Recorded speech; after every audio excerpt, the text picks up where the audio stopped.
आप देख रहे हैं इस समय जो तस्वीर हम दिखा रहे हैं, जो कलाकार जो है दिखा रहे हैं, साथ में ये जो औजार दिखा रहे हैं, पहले के जो औजार हम आपको दिखा रहे हैं इस समय।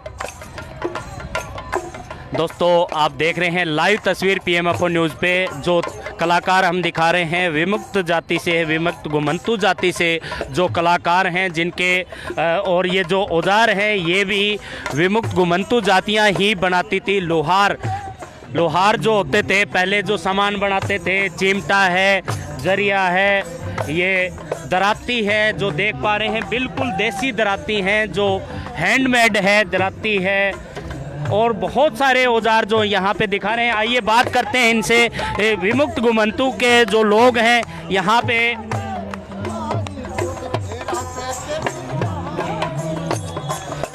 बहुत सारे कलाकार जो यहाँ पे आए हुए हैं, हमारे साथ में जो दर्शक भी हैं और कहीं ना कहीं विमुक्त घुमंतू जातियों के सहयोग के लिए, उनके विकास के लिए जो काम कर रहे हैं। नमस्कार सर। हाँ नमस्कार जी।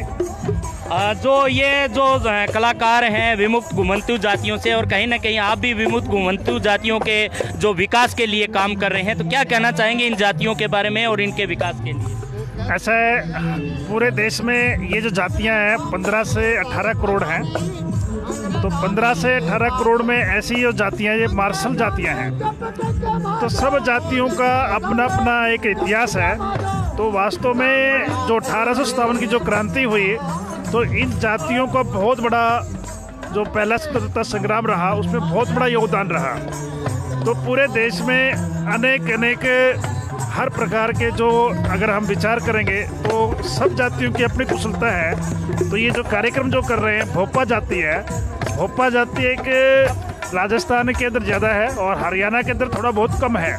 तो इस प्रकार ये जो भोपा जाति है, तो अपना जो वाद्य यंत्र है, वाद्य यंत्र के साथ एक अच्छा म्यूजिक के साथ पूरे देश भर में ये भ्रमण करते हैं। और अब अपने स्वदेशी मेले में आए हैं, तो ऐसा जो इनका जो करने का जो भाव है, यानी कि हर प्रकार का जो संगीत है, हर प्रकार की जो कुशलता है, वो इस समाज के अंदर है। इधर जो गाड़ेलवार जो समाज है, दिखाए थे हमने, तो गाड़ेलवार समाज जब महाराणा प्रताप थे, तो महाराणा प्रताप जी के साथ गाड़ेलवार समाज का बहुत बड़ा योगदान रहा है। यानी कि जितने हथियार जो बनते थे तो गाड़ेलवार समाज बनाता था।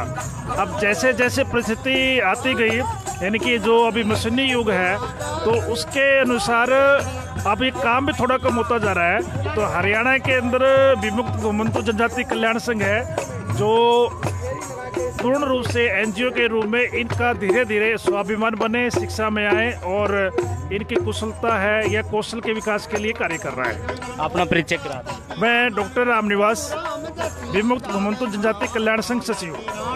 आप सुन रहे थे डॉक्टर रामनिवास को। विमुक्त घुमंतू जाति जो हम आपको दिखा रहे हैं, जो कलाकार जो अपने ही एक कला है, जिनकी अपनी एक धरोहर के रूप में जो मना रहे हैं। ये भी हमने सामान दिखाया था गाड़िया लोहार का, ये जो हैंडमेड जो सामान है, जो विमुक्त घुमंतू जाति के अंदर आता है हरियाणा के अंदर, जिनके विकास के लिए विमुक्त घुमंतू बोर्ड भी बना हुआ है, जो काफ़ी उनके विकास के लिए भी जो बात कर रहे हैं। हमारे साथ में जो डॉक्टर साहब भी जुड़े हुए हैं, इनसे भी बात करना चाहेंगे। विमुक्त घुमंतू जाति के बारे में क्या कहना चाहेंगे जो हरियाणा में पोजीशन है?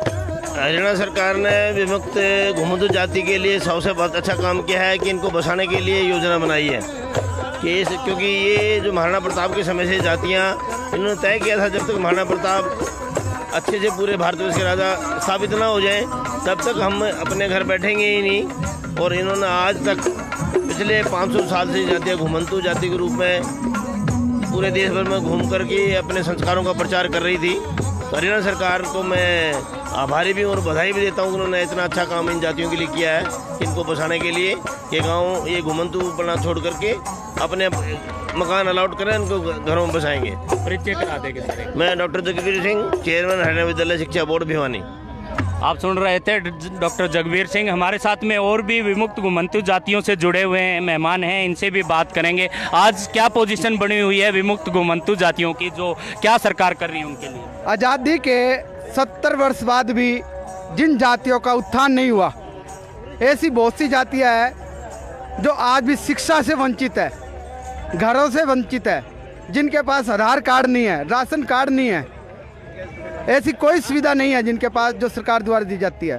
परंतु हरियाणा में भारतीय जनता पार्टी की सरकार आने के बाद DNT बोर्ड का गठन भी हुआ और इन जातियों पर विशेष एक माननीय मोदी जी की दृष्टि है कि आने वाले समय में ये लोग भी अन्य समाज की भांति उन्नति करें और स्वदेशी के माध्यम से आज हम ये सब चीज़ें दिखाने का प्रयास कर रहे हैं। क्योंकि भारतीय जनता पार्टी का पंडित दीनदयाल उपाध्याय जी का एक सोच थी कि समाज के अंतिम छोर पे खड़े व्यक्ति को जब तक लाभ ना पहुँचे उस किसी भी चीज़ का कोई फ़ायदा नहीं है, उस सरकार का कोई फ़ायदा नहीं है।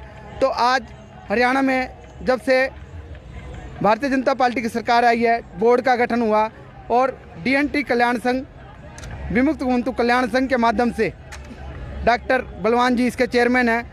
हम अधिक से अधिक ये प्रयास कर रहे हैं कि सबसे पहले तो इस समाज को फिर से संगठित किया जाए, क्योंकि ये वो स्वाभिमानी लोग हैं जिन्होंने आज़ादी में अपना पूरा योगदान दिया और कभी भी मुगलों की या अंग्रेज़ों की चापलूसी नहीं की। हमने अपने धर्म को नहीं बेचा, हमने अपनी बेटी को नहीं बेचा, अपनी चोटी और बेटी को बचाने के लिए हमने जंगलों में जाना स्वीकार किया, परंतु हमने धर्म का परिवर्तन करना स्वीकार नहीं किया। ऐसे स्वाभिमानी लोग मुख्य समाज की मुख्य धारा से अलग होकर जंगलों में चले गए और शिक्षा से वंचित हो गए। जब शिक्षा से वंचित हो जाता है आदमी तो हर प्रकार से पिछड़ जाता है।